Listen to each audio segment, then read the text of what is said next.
Jacksonville, a child was born who couldn't sit still. 86 years later with no regret. You know that man can't sit still yet. The Great Depression couldn't get him down. He worked for his dad's store in town, collecting money in small amounts. The poor whites and blacks in their furniture accounts.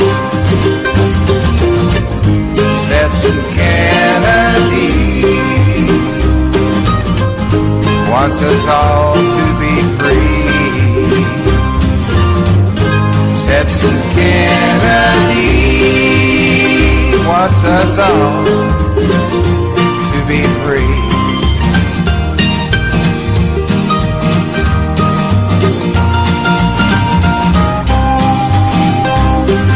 As he'd collect, he'd talk to folks.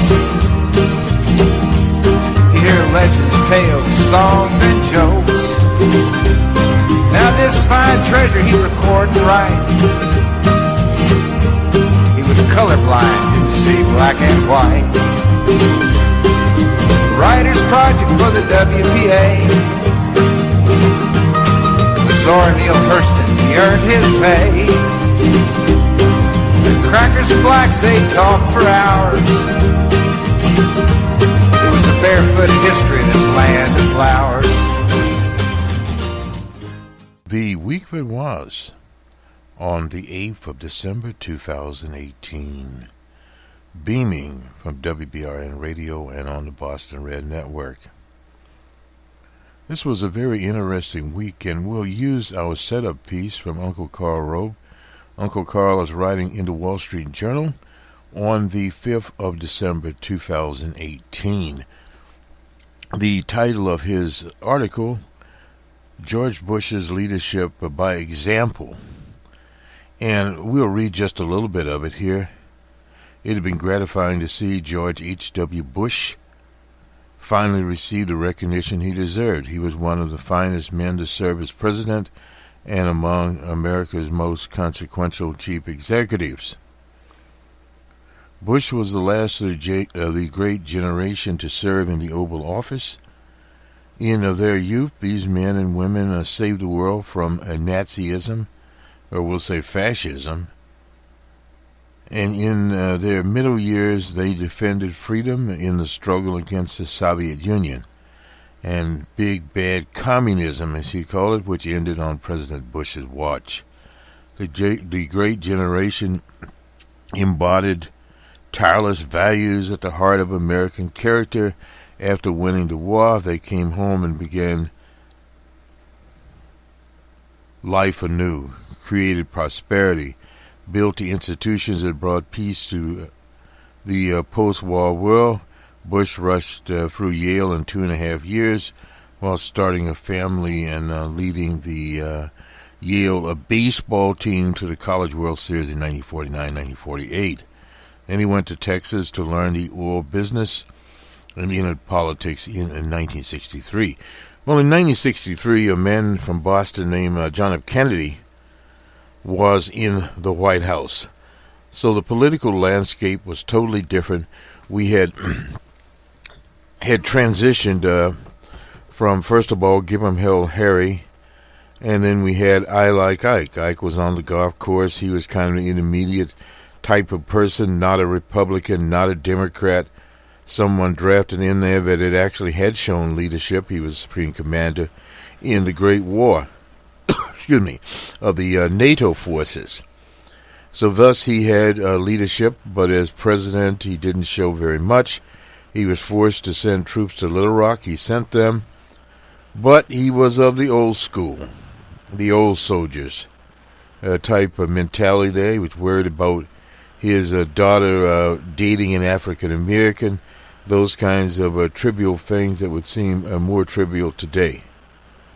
But the campaigns in those days, and we invite you to read 1960, the great series of The Making of a President, 1960, 1964, and those were on the trail of a reporter. You don't see that as much today, and if you do a first-hand view of the campaign trail, it is usually elongated and serialized in more of a National Enquirer type setup than what you had at that particular time. So this was the backdrop that we had in 1963. And of course, then again, 1963, we had the assassination of John F. Kennedy in Dallas, Texas, which turned the president to a man named Lyndon Baines Johnson. LBJ was from Texas. He was born and raised in Texas. He was a politician that showed trends of opportunism at times, and ran campaigns to the right of some of the characters. And Texas, you understand the mentality of Texas. It was a boom bust. It was a state, many parts of it still caught in the apartheid regime, segregation, not as pronounced, however, as Mississippi, Alabama, that took the stage. But yet it was the same time. There were many African Americans in Texas, many Latinos in Texas at the time. But Texas was known for one thing: black gold. That was primarily it. Bush went into a place called Midland, Texas, and found an oil company, which is easy to do if you had any type of backing at all. You could do it. And of course, he had money. The Bush family had money. They were out of New England, Connecticut. Prescott Bush had been a senator, influence peddler, you name it, he was it. So going to Texas, he fit in to the cookie cutter pattern there. He ran for Congress out of Houston, Texas. He was against open housing, the 64 Civil Rights Act, everything that Lyndon Johnson was in favor of, period. And that was an important transition with Texas politicians. You had Lyndon Johnson, you had Conley, who turned out to be a conservative and later be a Republican. He was the governor of Texas. And you had Ralph Yarborough, which was a liberal at the time, and there was a schism in the Republican Party, in the Democratic Party, from Ralph Yarborough and the Conleys of the world. They finally won out, and that was the transition to Republican governors and Republicanism in Texas. Now, this Karl Rove character is not from Texas. I believe he's from the Denver area, but he went to the university at Austin, Texas. Under a time that Lyndon Johnson was a very powerful person, had been a very powerful person in the Congress. Johnson left the scene in 1998. I'll get it right in a minute. In 1969, that he left the scene. There was the 88.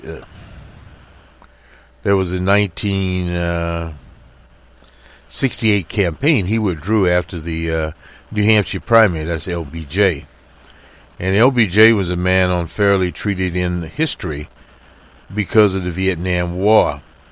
And much of that was based on Wilsonian foreign policy, which is a racist policy and still followed today.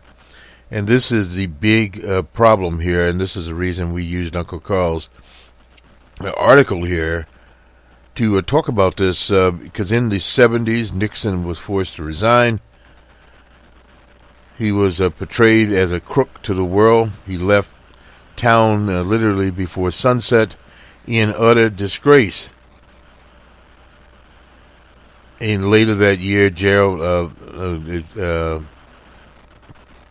Ford was to take over as the president. Gerald Ford was ended up being the vice president, had been the majority. Let me see. Was it the minority leader at that time?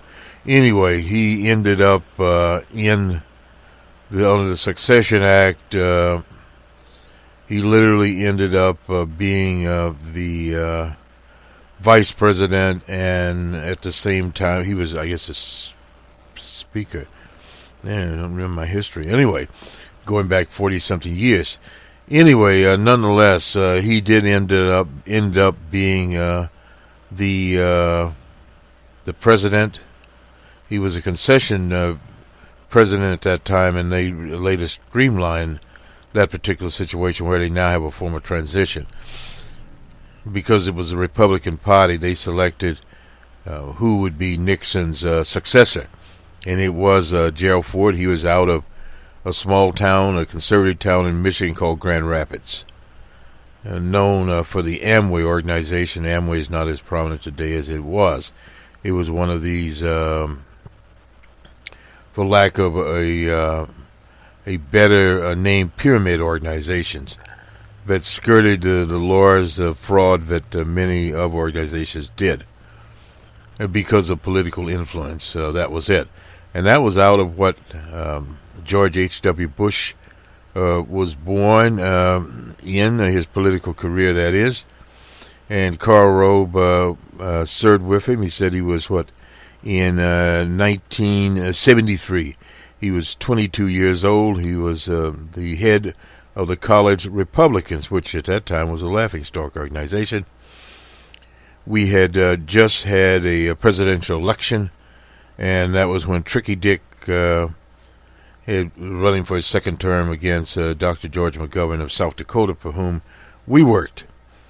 Anyway, so that was the start of things, and he talks about the meeting about 10 minutes, and old Lee Atwater, the granddaddy of the attack ad, whom Karl Rove served under, and one of his mentors, no doubt. He knew the dirty ad racket. And they talk about a speedboat there. Old Bush kept one on the Potomac, and Atwater got an opportunity to use it. Anyway, Rove was appointed Bush's special assistant, an impressive title. The pecking order, of course, chief of staff, then the secretary, then the long-time driven factotum, and finally him. He was just there. But he did start to organize Bush's political machinery. That was the first Bush. And they were off and running. Bush actually ran against Reagan, didn't do very well there. He goes on to say Watergate battered the GOP and its chairman even after Nixon resigned. There was a thought amongst many people and many political scientists, many progressives/liberals at the time, that the impeachment of Nixon would mean the end of the Republican Party. And, of course, it did not. Out of California and the Birches came Ronald Reagan. And that was the beginning of the story there. He chose George H.W. Bush to be his vice president. There was 8 years of that going on. And then Bush ran on his own. But a comment was that Reagan took people back to the 50s. I can recall the television series Happy Days. They were, trying to embrace a lot of nostalgia. This was the mass media in having Happy Days and various other, I think Laverne Shirley. It was the 50s. It was a happy time for a lot of people. You had the suburban areas there. People had returned from the war and had went to college on the GI Bill. And that opened up doors at the time for many people who would have had no door to go through, quite literally. So it was a time of prosperity. And when you transitioned from the 70s and the presidency of Jimmy Carter, and that was marred by the so-called Iranian thing. ABC did its best They ran commercials. American held hostage night after night after night, and it played like this wall scheme. Now a nationalism, but more of a subdued nationalism. You didn't have a chance of USA. But the nation still was forward-looking at that time. And then came the Gipper in there, and he was like a grandfather to the nation. He was the oldest president at that time to serve. And he immediately went into trickle-down economics, the same scheme that DJ Trump is running now, and some of the same machinations. But with the first President Bush, how Atwater got him in was running an ad featuring William Horton of Boston. And you would have thought Willie Horton was a vice presidential candidate when Willie Horton was a criminal. I knew his father, Reverend Horton, anyway. And he was incidentally known as Willie, but nobody ever called him Willie. That was out of the mindset of Lee Atwater. But that goes back to how campaigns would run. The original dirty campaign was a takeoff from the Southern Strategy. That was the campaign that they ran against our own Professor Dukakis, former governor of the Commonwealth, Michael Dukakis. Anyway, nonetheless, Bush skated in, and then he brought the term the New World Order. The world was then beginning to start at elementary level, more globalization. The USSR had imploded, and some of the little small nations ended up in NATO, and the USSR overnight almost was a much smaller nation that had its own hard economic times during this period. But with the New World Order in there, and Bush's no new taxes, William Jefferson Clinton ended up elected president in 1990. Excuse me, in 1989, 1989. So it would have been 1990 that he would have well, no, in 1989 he would have. That was the 1988 election. That would have been, well, no, excuse me, Bush. Going back, Bush won that one. So actually, we were talking about the 1992. Bill Clinton took office in 1993. But it was a freeway race. We'll get I don't have the old teleprompter up to date, but we'll get these dates straight. There was another Texan in the race named Ross Perot. He was out of Dallas, Texas, and somewhat, but he made his money running a computer systems, Perot Systems, I remember them. And he actually ran the computer program for the state of California's welfare system. So he was embedded in the proper thing of subcontracting out state duties to private industry. And then he was on the, of all things, the Chrysler board. Chrysler was forced. That was when Chrysler was a mighty corporation. It was the GM board. Well, I need to look at my history tonight. Anyway, he was on the board, and this is Ross Perot, and bought him out. Ross Perot ran a basic economics thing about at the time talking about the U.S. and various treaties.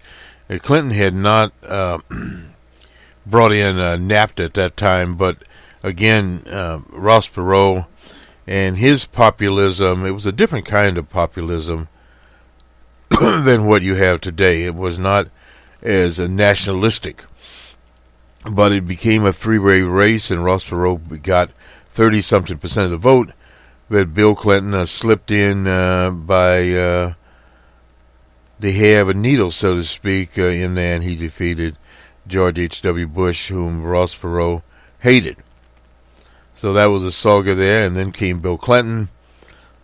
a little recession when Clinton first went in, and then the tech boom, which was at the time America's answer to the New World Order. And it brought the internet to prominence, and it brought a bunch of money into the economy, which caused a spur. In other words, many jobs are created not only in the Silicon Valley area, but also in manufacturing, etc., etc. So this was the Bush year, the Clinton year, actually, that was based upon the last Bush. Bush set the economic conditions. So this is where Uncle Carl was. And the takeaway here basically is that the way campaigns were ran, Lee Atwater ran the campaign, was no different than the campaign ran 8 years against Barack Obama of Chicago, and the Burper period, which DJ Trump was in. That was his William Horton ad, but it was a continuous ad.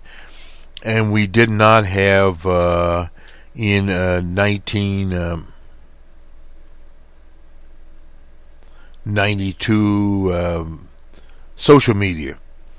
And Fox was just starting to come. Rush Limbaugh, of course, is on the air. So there was a different climate, but basically the appeals to the same people. Michigan was still a UAW state at the time. Now Michigan is a right-to-work state. So these are some of the things that happened. Didn't want to spend as much time on this as we did, but I think this is a proper segue from literally what happened last week and honoring the late President Bush for his contribution. And some people would say, well, was whitewashed. Well, yeah, you have to look at it from the American context, the apartheid that was in America. But you didn't have under President Bush and Reagan the inequality that you have today. That is primarily the difference. You didn't have the sheer polarization that you have today. That's why you're sort of in an extreme of these situations here. Let me just move on here. We don't want to forget about what happened in Charlottesville, Virginia. We honor Heather Heyer here. That's where the University of Virginia is. This white nationalist was convicted on state charges in Charlottesville, was found guilty of first-degree murder and 9 other counts. This is James Fields. He's 21 years old. He was from Ohio, and he was at the Unite the Right rally there. And this is the same rally that DJ Trump said that there were problems on both sides. Fields, evidently, this is Reuters, said expressionless. There was a 12-member, mostly white jury, 7 women, 5 men, returned to the court on Monday for the start of the penalty phase. There's a picture of old Fields there, and he injured 19 people by literally driving his car over them. And the question was his intent? It was obvious what his intent was, and more trials are coming here. The person that led it and civil suits, etc. He will also, Fields that is, go through a federal trial that he'll be tried for hate crimes there. So this will continue. We'll have more of this on the Monday morning quarterback. The night before the Unite the Right protesters had staged a torchlight visual. That was a chanting of racist, anti-Semitic slogans, and Trump was strongly condemned by federal Republicans as well as Democrats for saying both sides were to blame. And this is part of what was set up, and it continues to be set up to this point in time. Now, this is from Reuters. This is on the caravans and the wasted tax dollars. Thousands of Central American migrants spent weeks traveling through Mexico in caravans, walking, hitchhiking, etc. They ended up in Tijuana and pretty much went down. Tijuana that holds a diminished crowd of about 2,500 left there now. One fellow from El Salvador. There were 6,000 at one time there. And some have scrambled for the fence, but they were returned to Mexico there. So in other words, there was no foul there. The National Immigration Institute, this is in Mexico, is looking after these people there. And of course there's a new president now, Andres Manuel Lopez Obrador, has vowed to issue more work visas, and on Friday pledged to do more to improve conditions in the Baratel shelter. So they are working on it in Mexico, and he's working on a plan which would start development. At the end of the day, Mexican immigration officials guarded alleged lawyers had cited multiple problems with the system. For instance, they have said some people on the list could be Mexicans fleeing the federal government. 40 and 100 per day are usually sent. And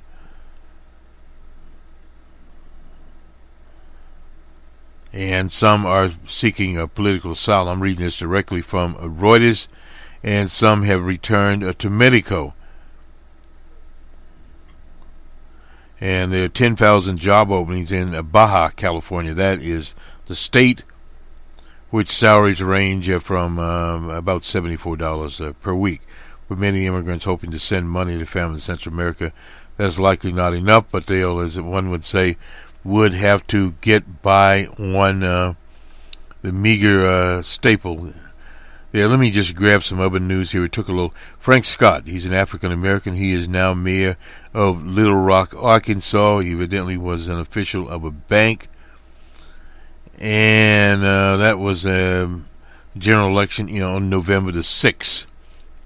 He's the first African American elected by popular vote. They've had evidently some in Little Rock that were appointed. Little Rock, of course, was a scene where I, like Ike, had to send federal troops to Little Rock in that Central High School there. A little story here. I was looking. This is from On Your Side, one of the local stations in Little Rock, Arkansas. We try to get as much local news as we can. This fella had been a banker, etc. And evidently Little Rock has a city manager form of government, so it means the mayor is a titular person there in Little Rock, Arkansas. Let me just move on here. We still have the North Carolina election. That's a Republican election. They identified someone involved in the fraud there in North Carolina as a political consultant named Leslie Don Less. He was evidently involved in this. Nancy Pelosi said they will not seat the candidate that won that election there in North Carolina. We'll, of course, have more on that later. Let's go to ESPN now and get the latest from the world of sports. And this will not take long to do.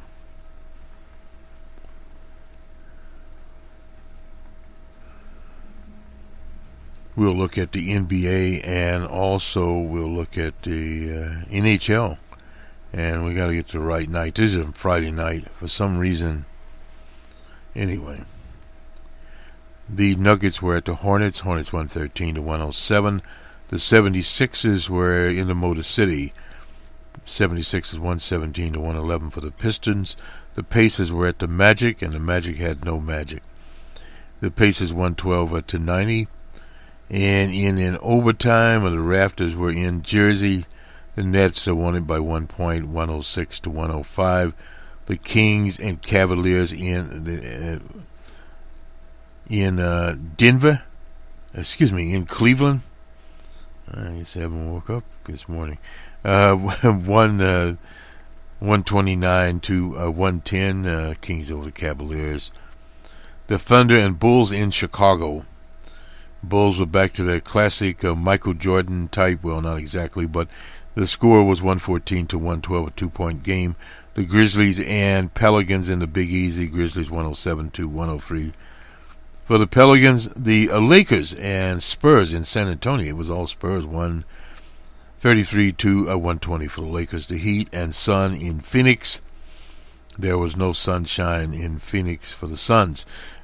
115 for the Heat to 98 for the Suns. And finally, the Warriors and the Bucks in Milwaukee. It was Warriors 105 to 95. On to the NHL.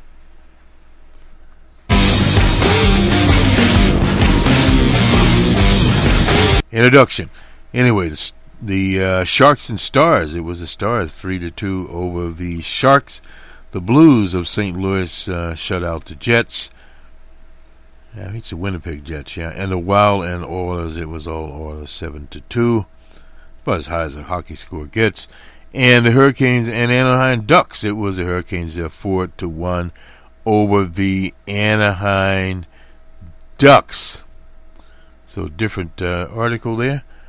So we sort of summed up last week, starting with George H.W. Bush, who is now resting on the campus of Texas A&M University.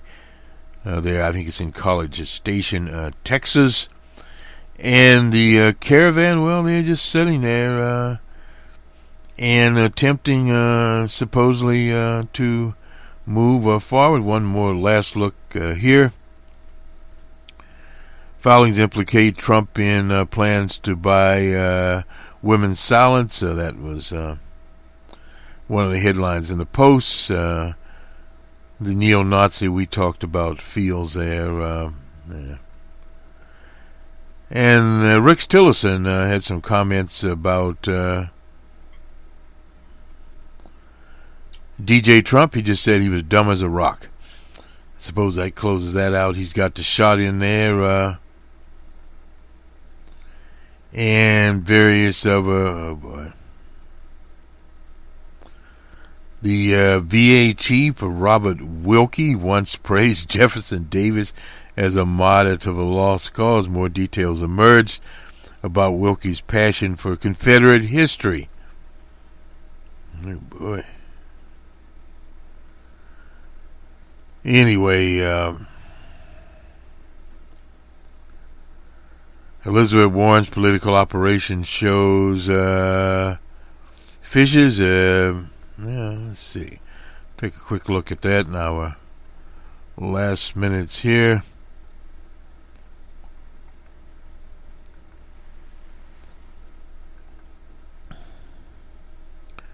As her DNA tests still reverberate, a political operation shows fissures. Already battling controversy over claim to be a Native American Aboriginal, Elizabeth Warren is nearing a decision whether to seek the presidency with a second problem. Fissures in the tight-knit political operation that guided her throughout her career. Mindy Myers, who was one of the prime architects of Warren's political rise, has remained one of her close advisors.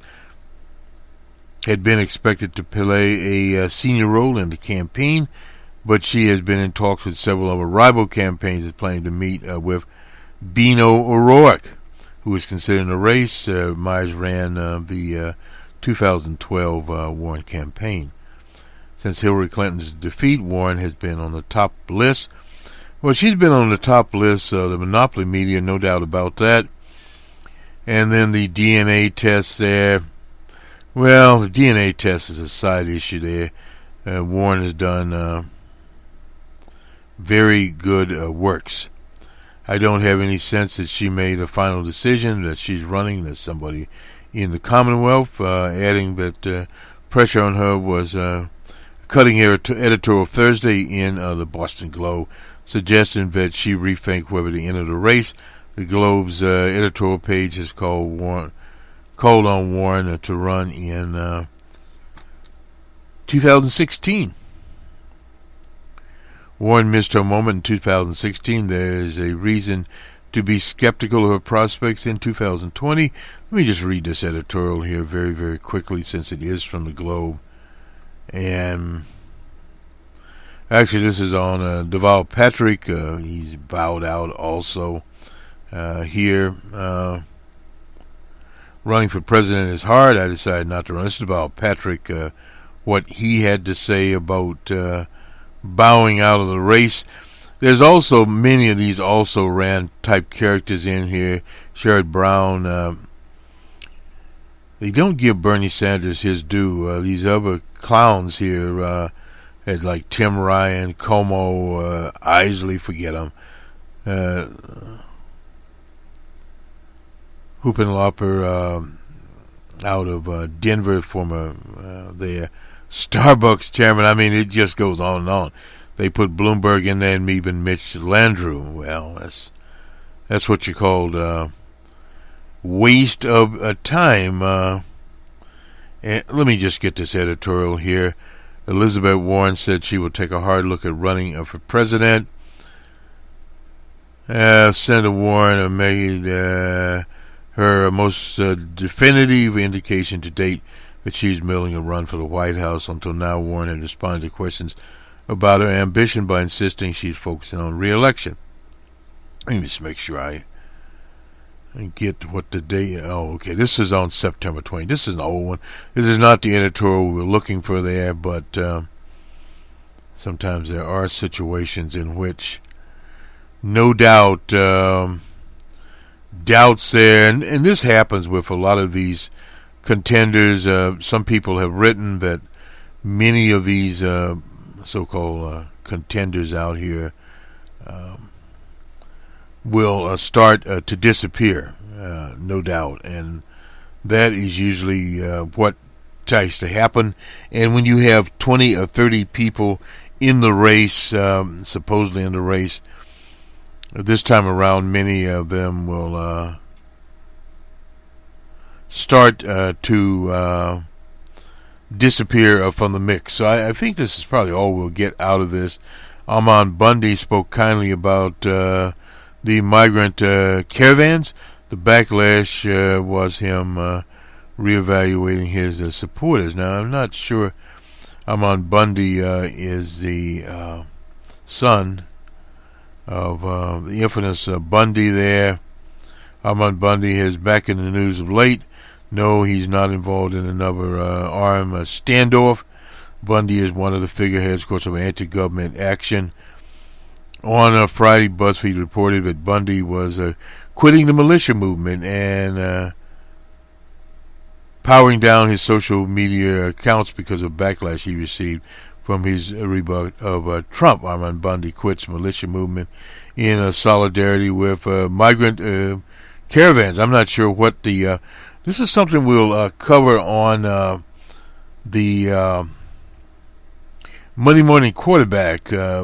We don't have time to cover it here, but this will do it for us on the 8th of December, 2018, from the Jerry Pippin broadcast booth. Old Boston Red says, have a good weekend, everyone. We'll talk to you on the Monday Morning Quarterback. Not certain about any special programming. Had a full week, and as you can figure out here, we are a bit tired. I had the flu during the week. That's one of the things. Now I think we're trying to get over the flu. I had a good workout in the gym on Friday, so that sort of pointed to it. And had a sad note out of Dallas area.